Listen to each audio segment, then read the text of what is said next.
విద్యాశాఖ మంత్రి నారా లోకేష్ తన కుమారుడు దేవాంశుని ఏ విధంగా చూసుకుంటున్నారో అదేవిధంగా ప్రభుత్వ పాఠశాలలో చదివే విద్యార్థులను చూసుకుంటున్నారని మారిటైమ్ బోర్డు చైర్మన్ దామచర్ల సత్య అన్నారు.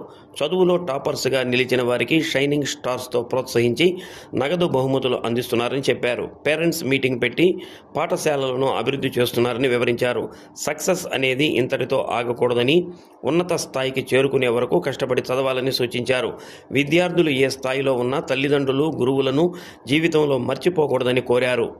ఈ ప్రభుత్వం వచ్చినాక రాష్ట్ర విద్యాశాఖ మంత్రివర్యులు నారా లోకేష్ గారు ఒక మంచి కార్యక్రమం, ఎవరైతే ఈ 10th క్లాసు ఇంటర్మీడియట్లో ఒక మంచి టాపర్స్గా ఈ యొక్క ప్రభుత్వ పాఠశాలలో చదివిన వాళ్ళకి, అలాగే మన గవర్నమెంట్ స్కూల్స్లో కానీ ప్రైవేట్ స్కూల్స్లో ఉన్న వాళ్ళకి ప్రోత్సాహంగా షైనింగ్ స్టార్స్ అనే ఒక ప్రోగ్రాం తీసుకొని వాళ్ళకి ఎంకరేజ్మెంట్గా ప్రభుత్వం తరపు నుంచి కూడా వాళ్ళకి ఒక ప్రైజ్ మనీ డిసైడ్ చేసి ఈరోజు ఎడ్యుకేషన్ సిస్టమ్ గత ప్రభుత్వంలో ఎలా ఉందో దానికంటే రెట్టింపుగా ప్రతి ఒక్కళ్ళు ఈ గవర్నమెంట్ స్కూల్స్ని బాగుపరచాలి, మనం ప్రభుత్వ పాఠశాల కూడా ప్రైవేట్ పాఠశాలకు ధీటుగా మనం దాన్ని ఈ యొక్క ఎకో సిస్టమ్ను కూడా తయారు చేయాలని ఒక ఆలోచనతో ఆయన ఎవరు ఎంతోమంది విద్యాశాఖ తీసుకోవద్దని చెప్పినా కూడా ఒక ఛాలెంజ్గా ఈ విద్యాశాఖ తీసుకొని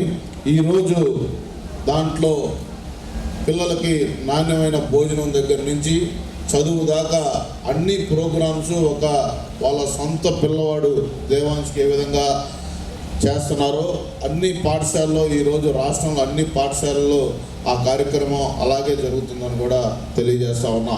ఎప్పుడూ లేని విధంగా వాళ్ళకి పేరెంట్ టీచర్స్ మీటింగ్ ఒకటి ఆర్గనైజ్ చేసి ప్రజాప్రతినిధులు కూడా అందరినీ ఆ ప్రైవేట్ స్కూల్స్ గవర్నమెంట్ స్కూల్స్కి విజిట్ చేసి ఆ స్కూల్స్లో వాళ్ళు ఏ రకమైన ఫుడ్ తింటున్నారు, అలాగే గురువులు ఏ విధంగా టీచర్స్ క్లాసెస్ ఏ విధంగా చెప్తున్నారో అన్నీ అబ్జర్వ్ చేయమని ఒక మంచి కార్యక్రమం కూడా తీసుకున్నారు. ఈరోజు ఈ ప్రభుత్వం వచ్చినాక తల్లికి వందనం కింద సుమారుగా 10,000 కోట్ల రూపాయలు సంవత్సరానికి ఖర్చు పెడుతున్నాం. కాబట్టి ఇన్ని మంచి కార్యక్రమాలు ఈ ప్రభుత్వం చేస్తూ ఉంది. కాబట్టి ఈరోజు ముఖ్యంగా ఎవరైతే ఈ యొక్క షైనింగ్ స్టార్స్ కార్యక్రమంలో ఎంపికయ్యారో వాళ్ళకి ఒకటే చెప్తా ఉన్నా, ఈరోజు ఏంటంటే మిమ్మల్ని చదివించిన తల్లిదండ్రులు మిమ్మల్ని ఎంతో ఇంట్రెస్ట్గా క్లాస్ రూమ్లో కూర్చోబెట్టి మీకు చదువు చెప్పిన గురువులు వాళ్ళని మాత్రం జీవితంలో మర్చిపోకండి. ఎందుకంటే మీకు ఇంట్రెస్ట్ క్రియేట్ చేసి ఈరోజు మీలో హార్డ్ వర్క్ని కానీ మీ యొక్క ఇంట్రెస్ట్ని వాళ్ళని ఈ రకంగా క్లాసెస్తో తీసుకొచ్చి ఒక మంచి స్టూడెంట్గా తయారు చేసిన గురువులను మాత్రం మనం ఎప్పుడూ మర్చిపోకూడదు. మీ అందరికీ మీ సక్సెస్ ఇంతటితో ఆగిపోకూడదు. రీసెంట్గా మీరందరూ కనుక శ్రీహరికోటలో మొన్న 2 days బ్యాక్ స్కై రూట్ అనే ఒక కంపెనీ విక్రమ్-1 అనే ఒక రాకెట్ లాంచ్ ప్యాడ్ మీరు అందరూ చూసే ఉంటారు. ఆ కంపెనీ ఒక చిన్న కంపెనీ, 2 ఫ్రెండ్స్ కలిసి ఒక సామాన్యం, వాళ్ళ పెద్ద టెక్నికల్ ఎడ్యుకేటర్స్ కూడా కాదు, ఒక చిన్న రూమ్లో అనుకొని బహుశా మన ఇండియాలోనే ఫస్ట్ ప్రైవేట్ రాకెట్ ప్యాడ్ అది లాంచ్ చేయడం జరిగింది. ఈరోజు ఆ కంపెనీ వాల్యూ 10,000 కోట్ల రూపాయలు.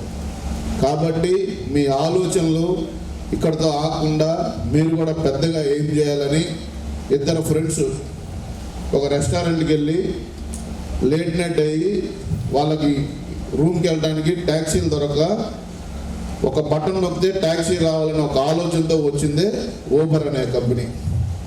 కాబట్టి ఇవన్నీ మీ యొక్క ఆలోచనలు ఆ విధంగా ఉండాలి. భవిష్యత్తులో మీరు ఇంకా బాగా రాణించాలని మరొకసారి కోరుకుంటూ ఈ యొక్క కార్యక్రమం ఇంత బాగా ఆర్గనైజ్ చేసిన టీవీ వారికి కూడా మనస్ఫూర్తిగా నమస్కారాలు, ధన్యవాదాలు తెలియజేసుకుంటూ సెలవు.